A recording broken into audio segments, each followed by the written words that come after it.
qu'on veut que tu nous racontes, c'est ton parcours. Okay. C'est que tu nous dises qu'est-ce qui t'a donné envie de te lancer au départ dans le gaming et dans la création de contenu, puisque c'est ça que tu fais. Ouais, exactement.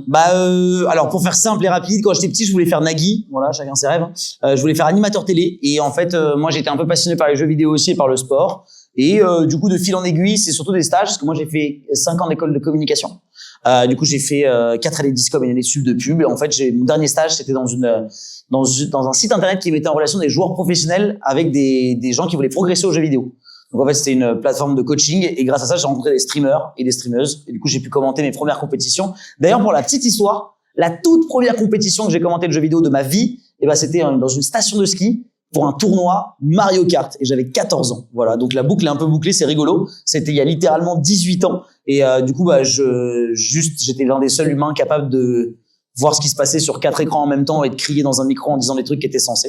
Et du coup, ça a commencé comme ça et c'est devenu une passion petit à petit et de passion, c'est devenu métier et j'ai commencé du coup en 2015. Voilà. Et la chanson, parce que ta spé, c'est la chanson quand même. C'est vrai, la chanson c'est plus récent. Ça vient de Nagui? Je sais pas, la chanson c'est plus récent. La première fois que j'ai fait des chansons improvisées, c'était parce que j'ai paniqué, parce qu'il y avait beaucoup de viewers au The Event 1. Voilà, je streamais à 7h ou 8h du matin, j'avais 5000 personnes sur mon stream, du coup j'ai un peu paniqué, j'ai mis une instrumentale de je sais pas quelle chanson française et je me suis mis à improviser.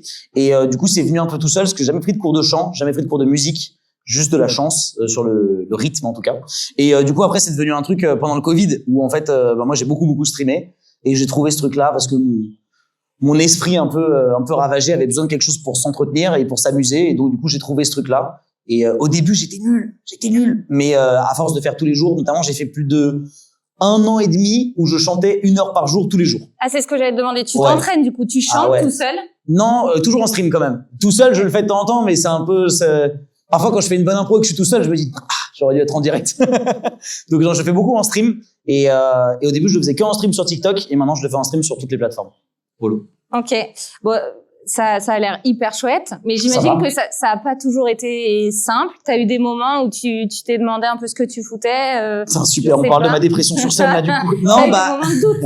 Tout le monde en a. En vrai, oui. Je pense que de toute façon, les métiers, entre guillemets, même si c'est un peu large ce que je vais dire, parce que on peut rentrer beaucoup de choses dans l'artistique, mais les métiers de l'artistique sont toujours très très frustrants parce que tu vois des gens qui ont des projets que t'aurais voulu avoir, tu vois des gens qui sont à la place à laquelle t'aurais voulu avoir, t'as tendance à beaucoup te comparer, mais je pense que c'est un peu pareil dans toutes les sociétés et surtout pour tous les gens qui ont des métiers un peu carriéristes, j'ai envie de dire, soit quand t'es indépendant, que tu montes ta boîte et qu'en fait il y a un gros contrat qui se fait voler par une autre boîte, ou quand t'es comédien de doublage et que tu voulais absolument doubler ce gars-là, mais qu'en fait il est volé par ton collègue, donc t'es content pour tes collègues mais triste pour toi. Donc oui, il y a beaucoup de moments de doute et d'hésitation. Surtout il y a pas de cadre. En fait, c'est ça qui est terrifiant avec ce métier, c'est que c'est un métier qui n'existait pas il y a quelques années et du coup il y a pas de patronat, j'ai pas de patron quoi. Mon patron c'est moi. Donc du coup si moi je décide de pas être sérieux, je suis pas sérieux dans mon travail. Donc c'était un petit peu compliqué et après les doutes, oui, ça arrive tout le temps, les remises en question, les moments où ça va pas trop, mais en fait je pense qu'en vivant sur cette planète une trentaine d'années, on se rend compte que de toute façon la vie est faite de haut et de bas et juste ça sert à rien trop de se débattre quand ça va pas. Parce que ça va forcément remonter tant qu'on continue à être consistant, à travailler, à être motivé. Et j'ai jamais perdu la flamme d'animer, de commenter et de faire des trucs. Mais il y a forcément des moments où j'étais en mode c'est la fin, je vais m'arrêter. J'étais un peu en phase de déprime, on va dire.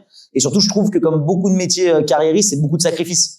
C'est-à-dire que parfois tu reviens en arrêt, tu te dis j'aurais bien aimé faire ci, j'aurais bien aimé faire ça. Comme les sportifs de haut niveau, comme même les joueurs de jeux vidéo de haut niveau qui arrêtent leurs études à 18 ans et qui commencent à faire des 12 heures de jeux vidéo par jour, c'est un vrai sacrifice dans leur vie, comme un sportif professionnel. Et du coup, moi c'est pas vraiment ça, mais c'est un peu ce délire-là où ma vie et mon travail sont étroitement liés. Et donc du coup, il y a des moments où c'est difficile de sortir la tête de l'eau. Et là, tu as des projets à court terme que tu peux nous partager un peu en... Ouais, j'ai toujours beaucoup de projets parce que je suis un peu je dis oui à tout. Donc du moins la plupart des choses qui me plaisent, même si aujourd'hui je suis un peu plus sollicité qu'avant quand même, c'est un peu plus compliqué de dire oui à tout. Mais du coup, j'ai plein de projets cool, j'ai une équipe e-sport qui est moins connue que Gentlemate et Carmine Corp mais qui s'appelle la Team Peps. Et on est sur Overwatch notamment, du coup on part en Corée du Sud parce qu'on est partenaire du jeu Overwatch. Donc je pars en Corée du Sud bientôt. J'ai un spectacle d'improvisation que j'ai lancé sur Paris il y a 2 ans qu'on reprend cette année qui s'appelle l'Impro Show Patate. Et je lance le premier concept qui s'appelle le Clash Impro Show où en fait je vais dans des bars et j'éclate des gens sur Mario Kart en les clashant. Le concept est fou. Le tout est filmé en vidéo et après je rediffuse sur internet et du coup je fais la première à Montpellier le 3 février. Et si ça se passe bien, après, je fais un peu le tour de France des bars pour aller éclater des gens sur Mario Kart. Avec le sourire, bien sûr. Et avec le consentement. Enfin, j'ai le droit de les clasher, quoi. Donc voilà. Donc on va te revoir bientôt dans la région pour faire ça. C'est ça. Bah là, je suis à Montpellier et donc forcément après, il y a l'envie de le faire à Lyon, l'envie de le faire à Marseille, mais déjà c'est un nouveau projet, quoi. Donc déjà, j'essaie de voir si ça marche bien et après, si ça prend, je ferai le tour de la France. J'ai pris l'accent du Sud pour m'intégrer un peu. Je suis parisien, n'en parlez pas. Île-de-France, ça va, Île-de-France. Je sais quand. Tu viens d'où? Je viens des Yvelines. Je viens de Marly-le-Roi dans les Yvelines. C'est une petite ville Poète-Poète-Bobo à côté de Saint-Germain-en-Laye, Versailles, voilà. Et du coup, j'ai vécu toujours là-bas. C'était assez particulier d'ailleurs parce que moi, j'étais dans un appartement, dans un endroit où il y avait plein de gens qui étaient dans des maisons. Du coup, j'avais l'impression qu'on était un peu pauvres. Et puis après, je suis allé dans Paris. Et après, je me suis dit, en fait, on n'est pas du tout pauvres. C'est juste que j'étais un gars pas trop riche parmi les gens qui étaient du coup très aisés. J'avais beaucoup de chance. Et après, j'ai vécu en Île-de-France, à Paris, même pendant 7 ans. J'ai vécu 2 ans à Genève et là, ça fait 6 mois que je suis à Montpellier. Voilà. Ok. Bon, si on reparle un peu de gaming, parce qu'on est là pour ça c'est vrai. Ce soir. Qui aime le gaming dans la salle? Ouais. Qui est en train de jouer à un jeu vidéo discrètement sur son téléphone pendant qu'il m'écoute? Là-bas. Non, mais c'est juste du multitasking. C'est bien pour votre cerveau, les gars. Concentrez-vous sur les deux. Bon, en fait, on se disait, on associe souvent quand même le gaming au métier de joueur ou de streamer. C'est vrai. Mais il n'y a pas que ça. On se le disait tout à l'heure, c'est la petite face visible de l'iceberg. Et donc, qu'est-ce que c'est les vrais débouchés, les vraies opportunités pour ceux qui ont envie de se lancer dans ce milieu-là? Bah, en fait, l'e-sport suit un peu les traces du sport traditionnel. Donc, en fait, tous les métiers qu'on peut retrouver dans le sport traditionnel de haut niveau vont être retrouvés dans l'e-sport. Donc, évidemment, ce qui est visible, c'est les commentateurs, les joueurs professionnels, le coaching staff. Mais il y a évidemment toutes les équipes de production. Il y a tout ce qui va être les ingés son, les ingés lumière, les ingés de la captation. Il va y avoir également les organisateurs, donc on appelle les TO, les tournament organisateurs. Aujourd'hui, on est avec Centurio qui font de l'événementiel. Il va y avoir du coup toute la partie événementielle aussi, des chefs de projet, des gens qui travaillent dans le marketing, des gens qui travaillent dans la communication pour les différents clubs. En plus de ça, il y a toutes les agences et les annonceurs qui vont travailler avec des entités qui font l'e-sport. Donc en fait, tout ça, ça gravite un petit peu autour. Il y a des gens, par exemple, aujourd'hui au Crédit Agricole qui étaient passionnés d'e-sport et qui ont lancé ce projet-là aussi avec l'accord évidemment en aval des grands patrons qui étaient motivés pour ça. Mais du coup, en fait, c'est plus du tout une sphère aussi fermée que ce qu'elle ne pensait. Il y a également beaucoup d'associatifs, avec beaucoup d'associations, de plus en plus de compétitions qui se font aussi de manière amateur. Donc voilà, il y a les conventions. Donc on peut travailler en tant que responsable de convention. Donc il y a des vraies carrières en fait qui se créent autour de ça. Il y en a énormément. Après c'est comme à chaque fois, c'est ce qui manque un peu, c'est de la structure parfois. On connaît encore beaucoup d'événements qui ont lieu en France qui ressemblent à des Paris Games Week mais qui ont beaucoup moins de budget, qui sont souvent faits par beaucoup de bénévoles, des gens qui ont des métiers à côté et qui font ça. Mais c'est vrai que en règle générale, puisque là en plus on a parlé que d'e-sport et d'événementiel, mais on peut aussi parler de jeux vidéo. Donc dans un jeu vidéo, il y a des gens qui créent le jeu vidéo, il y a des artistes, il y a des gens qui scriptent les jeux vidéo pour écrire le texte tout simplement. Il y a des auteurs. Donc en fait, il y a énormément de métiers qui gravitent autour de cet art-là qui est le jeu vidéo, que ce soit dans l'événementiel, dans l'e-sport, mais que ce soit aussi tout simplement dans la création des jeux vidéo. Et en plus en France, on est bien lotis avec d'énormes studios. On pense évidemment à Ubisoft, même si c'est pas la fête pour eux ces derniers temps, mais on pense à Ubisoft qui est énorme et on pense à plein de studios, dont le studio montpelliérain qui a eu le Game of the Year cette année. Ouais. Du coup, j'imagine que dans la salle, il y en a qui sont intéressés. Qui veut travailler dans les jeux vidéo dans sa vie, levez la main, ou près des jeux vidéo d'une manière ou d'une autre? C'est trop tard. C'est trop tard pour vous. Il y a des gens qui ça t'intéresse? Ouais, il est en train de geeker en même temps. Ouais, un petit peu.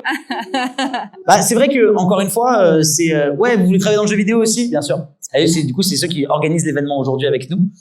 Donc c'est vrai qu'il y a plein de débouchés possibles, mais moi, le conseil que j'aurais en tout cas, c'est essayer de choisir une école un peu généraliste ou une formation un peu généraliste, parce qu'en fait, quelle que soit votre formation, vous allez pouvoir vous y retrouver dans l'e-sport.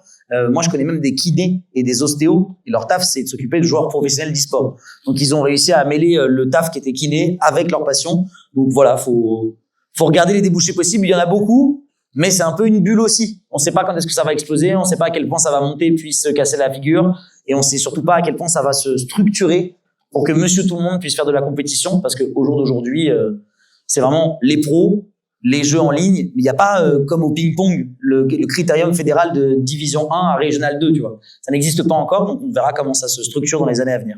Et je sais pas s'il y a des parents là qui sont encore dans la salle, mais s'il y en a, comment on peut les rassurer autour de ce... Comment rassurer les parents par rapport à quoi? Par rapport aux jeux vidéo, par rapport à l'e-sport? Ouais, exactement. Ça peut générer des questionnements, tu vois, sur les débouchés, sur que vont faire mes enfants. Ah, c'est vrai que moi, mes parents, quand je jouais à Call of Duty, quand j'avais 13 ans, ils s'étaient pas dit qu'un jour j'allais chauffer Bercy parce que je jouais aux jeux vidéo. Après, voilà, encore une fois, mon métier à moi, c'est un peu du 1 sur 1 million et il faut de la chance. Mais les jeux vidéo, c'est comme beaucoup de choses qui sont très bien, c'est que faut pas en abuser. De nombreuses études qui prouvent aujourd'hui que jouer à un jeu vidéo, ça permet de développer le cerveau beaucoup plus jeune, ça permet de développer les réflexes, ça permet de développer le sens critique et l'observation pour pouvoir être capable de débloquer certaines énigmes. Donc, en vrai, jouer aux jeux vidéo, c'est pas mauvais, juste faire que ça de sa vie, c'est comme tout en fait. Enfin, tu fais que de la muscu de ta vie, c'est nul. Tu fais que manger de ta vie, c'est nul. Faut juste doser comme toutes les choses et plutôt que d'essayer de restreindre, d'essayer de comprendre et s'intéresser au jeu et se rendre compte, par exemple, des enfants qui jouent à Minecraft, quand tu leur demandes qu'est-ce que vous faites et que les parents, plutôt que de dire tu coupes ça, mais qu'ils leur demandent explique-moi ce que tu fais, souvent les enfants sont passionnés et passionnants parce qu'ils aiment bien expliquer ce qu'ils font dans les jeux vidéo. Voilà. Donc prenez le temps d'écouter vos jeunes. Voilà. Ok. C'est vrai. Ouais, c'est vrai. Mais faites gaffe de pas en abuser parce que oui, c'est tellement bien que ça peut être un peu considéré comme une drogue parfois. Et on se connaît, il est 4h du matin, on lance une game de League of Legends parce qu'on a perdu. Et après, on a gagné. Et après, on se dit, on va pas s'arrêter sur une victoire. Et puis après, il est 7h du matin et on va en cours. Et c'est un peu compliqué le 8h du matin en philo, quoi. Donc faites gaffe à vous aussi. Ah, je tente un truc. Après, je pense qu'on peut laisser la parole s'il y en a un ou deux dans la salle qui ont une question à poser. Mais avant, moi, j'en ai quand même une dernière. Pourquoi t'as choisi Lutti comme pseudo? J'imagine qu'il y a une histoire derrière. L'histoire est nulle. Rien à voir. Si, ça a tout à voir. Du coup, quand j'étais petit, je marchais un petit peu à la carotte avec ma maman. Et du coup, dès que je faisais des trucs un peu chiants, genre tu fais la vaisselle, tu vas faire une promenade. Et oui, parce que j'aime bien faire des promenades, mais quand j'avais 13 ans, j'avais un peu la flemme. Ou alors, tu t'occupes du lave-vaisselle ou des choses comme ça. Tu fais la machine, t'éteins le linge. Et du coup, j'avais des paquets de bonbons Lutti en échange, tout simplement. C'est les bonbons qui, vous savez, les surfistes, ça s'appelle. C'est ceux, quand t'en manges trop, tu saignes de la langue, mais tu sais pas pourquoi tu continues à en manger trop. C'est ces bonbons-là. Et donc, pour la petite blague, d'ailleurs, j'ai déjà plusieurs fois contacté Lutti pour faire le Lutti Show by Lutti. Ça me semblait plutôt legit. Surtout que on représente bien leur image de marque parce que je parle très vite et je suis un peu, voilà. Et je crois qu'ils m'aiment pas trop. Parce que quand tu tapes Lutti sur tous les réseaux sociaux, tu tombes sur moi avant eux, du coup, ils ont le seum. Voilà. C'est comme ça qu'on dit en français. Du coup, voilà. Mais du coup, j'ai déjà fait une sponsor avec Haribo. Voilà. Donc, chez Lutti, mais bon, si un jour ils veulent me sponsoriser, je les attends, il y a pas de souci. Chouette. Je sais pas si dans la salle, il y en a qui ont des questions. Qui a une question? Qui ont envie de se lancer. Qui a une question? Ah, elle hésite là-bas. Tu peux poser une question. Hein. Qui c'est qui a une question? Non, mais toi, tu te frottais le nez, t'aurais pas dû. Maintenant, t'as intérêt à trouver une question parce que dans 5 secondes, le micro arrive devant ta bouche et tu n'as plus le choix. Il est mort de rire. Non, mais attends, tu peux te faire aider quand même. Tu peux te faire aider par tes collègues, hein. Pose-moi une question, n'importe laquelle. Au pire, tu vas me demander s'il fait beau, je te répondrai que ça va. Est-ce que vous aimez votre métier? Oh, c'est mignon. Alors, oui, pas toutes les parties forcément. Ça vous voyez quand même, hein. Ouais, c'est vrai que tu m'as vraiment vieilli, je te déteste. Oui, j'aime bien mon métier. Après, il y a des parties qui sont un peu chiantes, comme toute personne qui travaille, je pense, en indépendant. Genre, relancer les gens pour les factures, les échanges avec l'expert comptable, la création de la société. Tout ça, c'est un peu chiant, c'est la paperasse, mais ça fait partie du taf. Et voilà. Mais sinon, le reste, j'aime bien. Oh, tu as une question? On a des solutions de télétransmission, merci, bien sûr. Bonjour. Bonjour. Ça va ou quoi? Oui. Trop bien. Pourquoi t'as voulu faire ce métier? Comme je le disais avant, moi j'ai été. Alors je vais t'apprendre un mot en anglais qu'il faut pas forcément répéter, ou en tout cas il répète le bien en entier, mais pas la deuxième partie. C'est ce qu'on appelle une attention whore. Ça veut dire que j'aime beaucoup quand les gens me regardent et m'écoutent. Et du coup, quand j'étais petit, j'adorais faire le zouave et prendre le micro et faire le clown devant les gens. Du coup, un jour à la Paris Games Week, j'ai vu un gars qui faisait ça sur scène et je me suis dit, moi je veux faire ça. Et voilà, c'est ça qui m'a donné envie de faire. C'est juste que tout le monde se taise et m'écoute. C'est le mec qui est fou. Non, c'est juste que j'aime bien parler dans un micro et je pense que ça se voit. Et du coup, je m'amuse beaucoup quand je suis chauffeur de salle. Et en fait, j'ai fait beaucoup de théâtre d'impro avant de faire ce métier-là. Et du coup, ça correspondait un peu à l'envie, mais mélangé avec les jeux vidéo. Voilà, tout simplement. On a 2 autres questions là-bas pour toi, regarde. Ah, ça débloque des petites idées, des petites questions. La petite question, elle est là-bas, je crois. Ouais, vas-y, dis-moi. Ouais, moi, je me demandais, c'était quoi votre salaire à peu près? Alors mon salaire, il est très oscillant depuis l'année 2015 du coup. Donc quand j'ai commencé, j'étais en stagiaire. J'ai même fait un stage en alternance, c'est-à-dire que c'est comme si tu faisais une alternance, sauf que la boîte elle paye pas l'alternance. Du coup, merci papa, maman qui ont payé les 8000 balles. Donc, j'ai commencé à 500 € par mois pendant 1 an et demi, 2 ans, je dirais, au tout début. Je dormais dans les locaux et tout, c'était rude, ça. Mais voilà, j'avais la chance de venir d'une famille qui était assez aisée, donc au cas où ils pouvaient m'aider. Et on va dire que depuis que j'ai créé ma société, donc en AE, je gagnais environ peut-être entre 3000 et 4000 € par mois. Donc ça, c'est avant les 22% de taxes et tout. Hein, je sais pas, hein. Et du coup, après, avec les années, c'est de mieux en mieux passé. Et là, je fais un chiffre d'affaires qui oscille depuis que j'ai commencé ma société entre 100 000 et 180 000, ma meilleure année de chiffre d'affaires à l'année. Donc du coup, vous pouvez m'applaudir, c'est super. Je suis officiellement le chanteur improvisateur le mieux payé au monde. C'est normal, personne ne fait ça par mois. Mais soit dit en passant, du coup, je me sors environ en dividendes et en argent ce que ça représente tous les mois. Je me fais environ 4000 € par mois net, un peu plus, 4500. Mais il y a des années où il y a beaucoup plus de charges que d'autres. Quand tu vas acheter du matos, quand tu vas acheter des PC, quand tu vas faire des événements, il y a des années où j'ai beaucoup plus dépensé. Par exemple, là, l'État me doit 7000 € parce que j'ai dépensé plus que l'année dernière en charge. Et donc, du coup, ils me prennent les impôts à la source par rapport à l'année d'avant. Donc, du coup, cette année, j'ai payé moins d'impôts parce que je dépensais plus d'argent. Mais en gros, ouais, je m'en sors entre 4000 et 6000 par mois, mais je sais pas combien de temps ça va durer. Est-ce qu'à 42 ans, je vais continuer à chanter à Mario Kart en impro? Je sais pas, tu vois. Donc, j'essaie d'encaisser tout en respectant un peu quand même les gens. Et surtout, moi, j'ai très peu d'argent des abonnements sur Twitch et des vues en règle générale. Moi, je fais majoritairement de l'argent grâce à des projets, grâce à des partenaires comme aujourd'hui ici, mais comme des partenaires ou des publicités sur TikTok. Je suis pas du tout dépendant de l'argent des gens comme la plupart des streamers qui parfois eux vivent sur les subs. Moi, j'ai toujours dit aux gens gardez vos sous parce que j'ai la chance d'avoir beaucoup de marques qui m'appellent pour faire de la pub où je suis un panneau publicitaire vivant qui chante. Voilà. Oui, vas-y. Moi, j'avais une question. Ouais. Quel était votre jeu préféré, votre jeu vidéo préféré? Ah, c'est dur comme question. En fait, il y a des jeux qui m'ont forcément changé, qui ont bouleversé ma vie, comme Mario Kart, qui est un jeu auquel je m'attendais pas du tout, mais qui en fait est tellement grand public que pour les impros musicales, ça marche super bien et c'est très hypnotisant en plus Mario Kart. Mais évidemment, c'est les jeux qui m'ont lancé. Donc je te dirais Hearthstone parce que c'est le premier jeu sur lequel j'ai streamé. Je te dirais Call of Duty 4 Pro Mode parce que c'est le premier jeu où j'ai découvert l'e-sport quand j'avais 14 ans et que j'ai appris qu'il y avait des compétitions de jeux vidéo. Et je te dirais Overwatch qui est un jeu de cœur parce que c'est un jeu sur lequel je me suis lancé il y a 10 ans, là en 2016. Et en fait, j'ai fait partie d'une communauté qui a grandi sur ce jeu-là. Et aujourd'hui, mon équipe e-sport est sur Overwatch. Je vais en Corée grâce à Overwatch. Donc voilà, t'as un peu mon top 3 de jeux. Après, moi, je suis très jeu multijoueur. J'ai loupé énormément de jeux solo qui sont vraiment très cool. Après, si je remonte à longtemps, Pokémon, Prince of Persia, Rayman, SSX Tour. Enfin, je suis un peu vieux, quoi. Donc, des vieux jeux, quoi. Voilà. Y a-t-il une dernière question? Oui, là-bas. Ok. Ça va, ça vous intéresse quand je parle? Vite fait? C'est ok? Il y en a un qui a dit. Un peu chiant, quand même. Bonsoir. Salut. J'ai une petite question. Est-ce que ça t'arrive d'avoir la flemme de lancer de stream, par exemple? La flemme de lancer un stream, ouais. Est-ce que tu es toujours motivé à interagir avec les gens ou est-ce qu'il y a des jours où tu te dis « Oh là, flemme quoi ». C'est une très bonne question. Alors moi, je me considère plus comme animateur en plus, comme je suis pas un streamer très quotidien. Alors bon là, en ce moment, je stream beaucoup parce qu'il y a Pokérayou, mais sinon, en règle générale, je suis pas un streamer méga quotidien. Et donc c'est vrai qu'il y a eu des fois où en fait, le problème c'est que j'ai du mal à avoir une double facette. C'est-à-dire que là, si je m'ennuyais vraiment, vous serez en train de le voir. Ça se voit un peu sur mon visage. Du coup, ça m'est arrivé de lancer des streams où c'était un peu à contre-cœur, par obligation. Et c'est les plus difficiles parce que, les gens, ils voient bien que je suis dans le mal et que j'ai pas envie d'être là, quoi. Mais je dirais que ça m'arrivait plus au début quand j'étais obligé de streamer sur un seul jeu et sur une web TV. T'étais obligé de faire des heures sur un seul jeu et tout. Et en fait, c'est fou. Je vais vous dire une phrase qui est dingue, mais jouer aux jeux vidéo tous les jours, il y a un moment, ça devient une corvée, en fait. Comme tout, en fait. C'est juste, c'est moins drôle, quoi. Et du coup, il y a eu des moments où c'était un peu difficile. Et je crois que le pire, c'est quand tu fais une longue pause, que tu sais que tu vas revenir, que tu vas faire 3 fois moins de stats. Et là, il y a le bouton lancer le stream, il te regarde en mode, qu'est-ce que tu fais et tout. Tu sais que tu vas passer un mauvais moment. Donc ouais, c'est un truc qui m'est plusieurs fois arrivé. Mais, depuis 2 ans, c'est un peu derrière moi parce que je me suis mis dans la tête que je fais pas le métier de streamer. Je suis vraiment un animateur, présentateur, chanteur d'improvisation et je stream pour mon propre plaisir et pour garder une relation avec ma communauté quand même, tu vois. Mais c'est pas mon fer de lance. Donc du coup, j'essaie de prendre du recul par rapport à ça. Voilà. Merci. Ah, allez, encore une question. Oui, juste dernière question. Dernière question, genre c'est toi qui décides.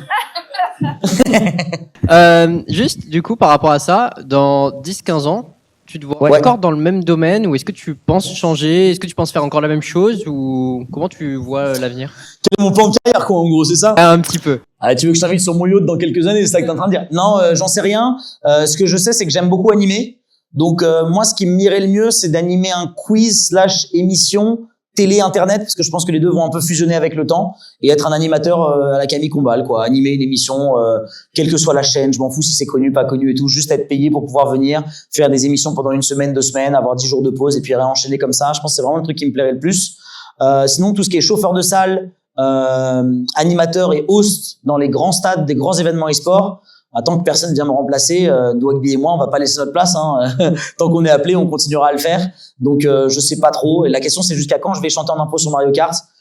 Je pense 40 piges. Je pense qu'à 40 ans, j'arrêterai peut-être. Et encore, hein, parce que peut-être que là, je peux le faire dans les bars et dans les boîtes de nuit. Peut-être qu'à 60 ans, je pourrais le faire dans les EHPAD. Qui sait? Donc, je veux dire, actuellement, j'ai un truc, tu vois, qui me va bien, que personne ne sait faire autre que moi aujourd'hui, quasiment dans le monde, encore plus en France, parce qu'en fait. Pour la petite histoire, TikTok Chine, une fois, ils m'ont appelé. Ils m'ont dit que, il y avait personne qui faisait ce que je faisais. Il y avait des gens qui chantaient en jouant, des gens qui chantaient en impro, mais que j'étais le seul connard à avoir mélangé les deux. Et du coup, elles étaient assez surprises et que ça marche bien. Donc, je sais pas trop, mais je crois que le vrai plan de carrière, c'est animateur, style animateur télé, quoi. Polo. Ou alors prof. J'aimerais bien faire prof aussi. Prof de quoi? Prof dans les écoles supérieures, là où ils payent super cher les étudiants pour avoir pas de travail à la fin, là, ils doivent connaître. Non, mais être intervenant dans les écoles pour parler de tout ce qui est l'art oratoire, tout ce qui est l'art scénique, et tout ce qui est en règle générale aussi l'e-sport et le développement de projets, etc., quoi. Ce genre de choses. Merci Alexandre. De rien. On n'a plus de questions. Merci à tous. Merci beaucoup. C'est la pause là. Ouais. J'ai réussi à être sérieux pendant plus de 20 minutes.